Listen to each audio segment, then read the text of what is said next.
Every Yo, block, every hood, every ghetto. The Best Man, the final chapter is episode 4. Let's talk about it. Sanaa Lathan, that little tramp. It's getting a little grimy, a little hot in the pants. She's doing too much. A little hot in the bloomers. While her man is focusing on writing his book. He wasn't even in this episode. Because he was focusing on writing his book in that brand new brownstone that they got for them. And because he probably had to film some episodes of All American. But he Yo, but yeah, she was out of the pants. She was doing the most. For the mushroom dude. And Candace, listen. I would have said more than, don't get too. I'd have been like, girl, you better get it together. And why we had to watch dude eat the mushrooms like that?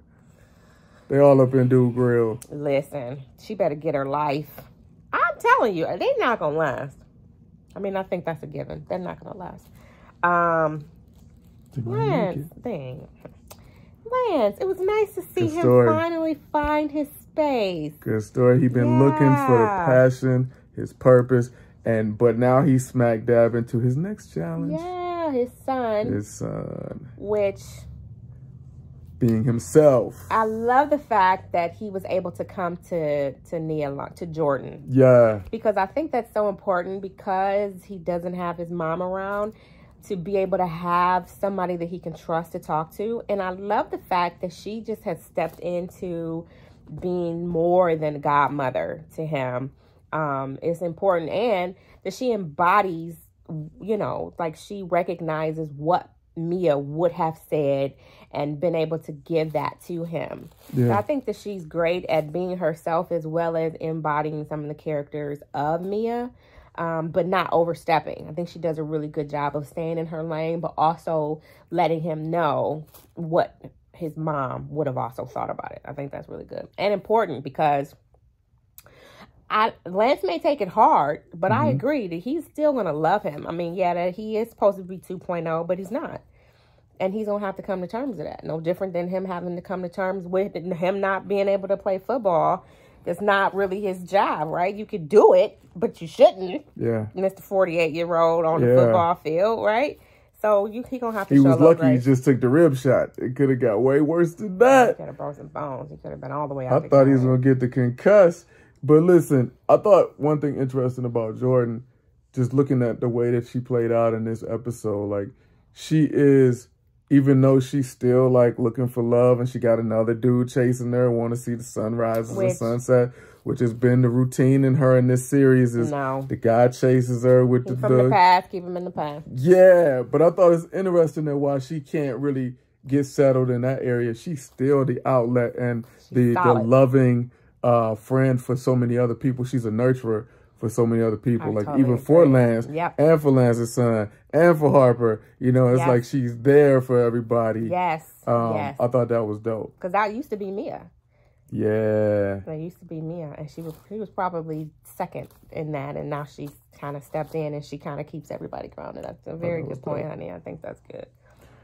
One of the biggest things I thought development was Quentin and his father. I thought it was really notable. This might be a reach, but this is just the way I was feeling about it. Is I thought it was notable that him and his wife, what's his wife's name? Shelby. Him and Shelby. How can I forget Shelby? Him and Shelby went from this toxic, fuck you, yelling and cussing, into this loving space of learning each other and growing. And now him and his father are doing the exact same thing. Yeah.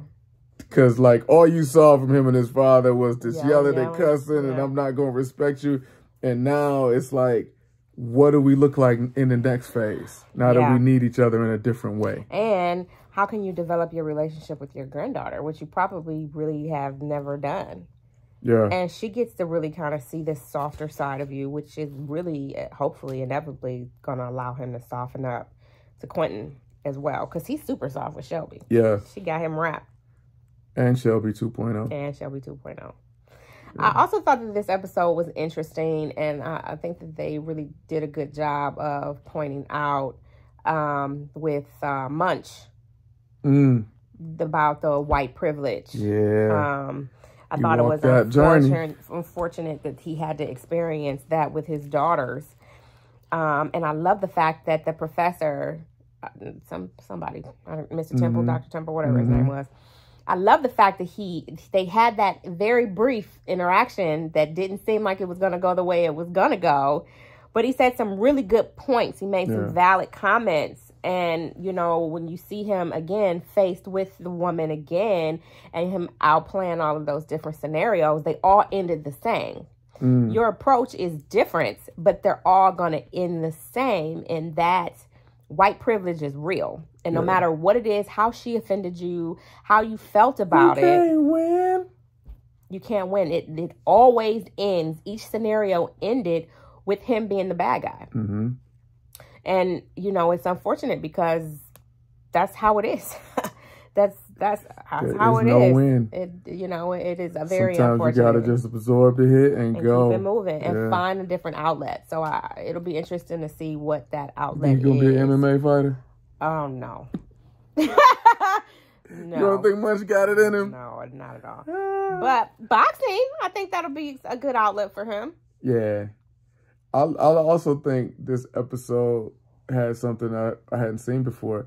It really shined all three generations, right? Like you saw Quentin dealing with his father and his daughter at the same time, just like you also saw Lance dealing with his son, and you also saw Candace dealing with the professor, right? Of her going to an elder in the community and him showing her love and helping her overcome an obstacle. So I thought this really shined a light. It wasn't heavy-handed, like respect your elders, but it showed you that we're all connected generationally. Like even Munch going through that thing with it when his children being there.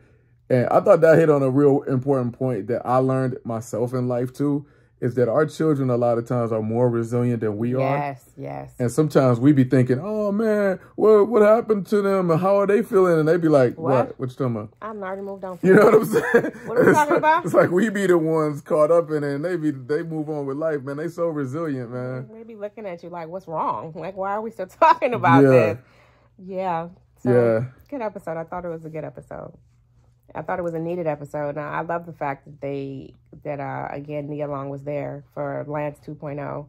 And, I mean, when she told him he could wear what he wanted to wear, we was like, I knew. As soon as she said, because this is one thing that this director does do. He will foreshadow his moments, right? He will linger on a character for 1/2 extra second to let you know something's coming. This is coming back, right? Get ready. We got some underlying, like what was Robin's whole I get to see Jai. Yeah, Jai. You coming 2 times a week, and then it's with the meaty mushrooms. Get out of here. Jai. Get out of here. She better listen. But you know, she on this weird journey, right? Yeah, she is on a journey, and she need to figure that out. Yeah, it's like she likes something that sparks in her soul that her husband doesn't provide. And she saw it in that woman on the island, and now she see it in Jaha. But she needs to be honest with herself about that. Yeah. And actually be real and not just kind of shove everything, because the way she going is going to get her in some trouble. Like, you going protesting and you taking your daughter with you, and it's like, oh, don't tell me. Like, come on. Like, let's be realistic. If this is not the life that you want, obviously you want to be in the community. You want to be able to be there for the culture, and that's great. And your husband is y'all are going 2 different paths, and let that be what that is. And that's the thing. Like, she got caught up because when they fought last episode, and they was both like, we not budging. And then she budged when she saw him write that. And remember what she said to him? If you got this energy, I want to be where it's at. So she followed his energy that he was showing in that one example. That's not his normal everyday energy. She followed what she saw on that paper, which really is not even all the way him. No. it's just a little thing that a little slice of him he wants to let out. Trying to something different, right? Yeah, but then it made her be like, well, let's go to this house you want. Let's do this. Let's go to this neighborhood. But that's not really what she wanted to do. It's not what she wanted to do. She still had to keep her kitchen in Harlem. So she was doing it to keep the peace. But again. But because she didn't say it, it was still there. Yep. And that just led her into this new neighborhood where Jaha lives, where Jaha works, and now it's going to come out anyway. Yep. So we going to see. Yeah. Always be swimming in the truth, y'all. That's the lesson. Swimming in that truth. Swimming in the truth. It ain't worth it. It is not. Honey, she gonna learn quick, okay? She gonna learn. This little young boy, she thinking he gonna be all, oh, he likes my food, girl, bye. He's a revolutionary who went to Africa, and he's all about the things I love. Okay. Okay, boo. Well, we gonna see. 4 down, 4 to go. Peace.